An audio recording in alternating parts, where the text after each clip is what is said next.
So And hold on. And 3, 2. so as time went on, the racetrack went away, and Dad had sold the sprint car that he and I had so much fun with. It ran won so many races with so many famous race car drivers. And then he built a championship car that raced at Indianapolis in 1954 and 55, and had other cars, a stock car and things like that, that also ran during that period of time. And this is the whole period of time I was in high school and things like that. And the car raced in different parts of the country. It wasn't as local as it was when Dad had the racetrack.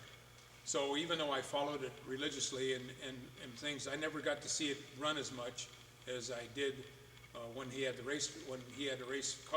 sprint car and raced it at Carroll Speedway. But I saw, as time went on, what racing had cost my dad, both financially and emotionally. And even though I was hooked on the sport, a couple things were important, referencing this period of time. And probably one of the reasons I'm sitting here talking to you is, one thing for sure is Dad would never let me drive a car. There was absolutely no way that I was going to drive a race car, particularly, or one of his, or any race car. And that was pretty much the rule. And so anyway, as I got off into college and things like that, I drew away from the racing because he had no cars at the time, and I was busy, trying to get through school. Then, while I was in college, we got married, and next thing you know, children. And after college, got out of school, came back and went to work with Dad, for him, and then with him. And stayed fairly, I shouldn't say fairly, stayed totally focused. I mean, family, construction business. I mean, you didn't need a lot else.